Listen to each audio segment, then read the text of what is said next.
Para sa mga balitang napapanahon, narito ang bagong San Pablo News Updates. City government at business sector ng San Pablo City magkatuwang sa kaunlarang pang-ekonomiya.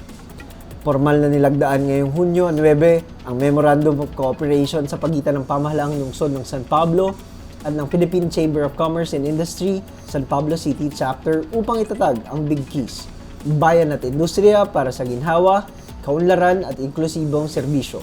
Ang PCCI-SPC ay binubuo ng may 200 malalaking kumpanya at MSMEs.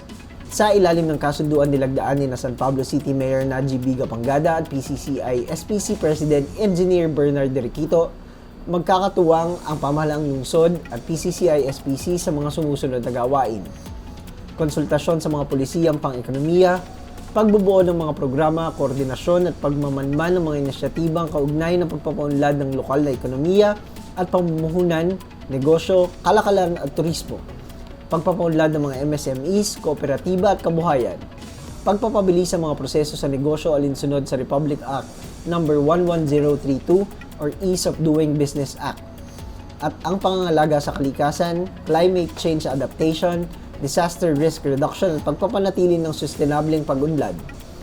Ang paglakda ay sinaksihan ni na PCCI-SPC Vice President Ricky Tan and Ambassador Romeo Manalo, pinuno ng Local Economic Development and Investment Promotion Office o LEDIPO, kasama ang mga miyembro ng Board of Directors at mga tagapangulo ng iba't ibang komite ng PCCI-SPC. Saksi rin ang mga hepe ng mga departamento ng LGU na makakatuwang ng mga opisyal ng PCCI-SPC. Mr. President, that I would like to congratulate you and your team for being an integral part and important part of the development of this beloved city. Pagkakaganda ng ating syudad. At ako natutuwa na nakikita ko marami sa inyo nagmamahal sa ating bayan.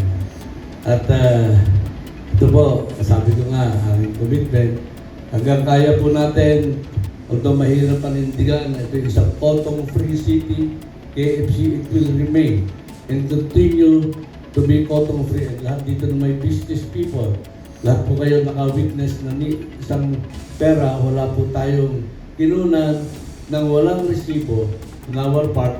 Pag isusubigapan po, nandiyan ang BPLO na sila po ay pabilisin ng processing ng inyong lisensya. Para sa bagong San Pablo News Updates, ito si Nixon Jonglay mula sa CIO News and Public Affairs.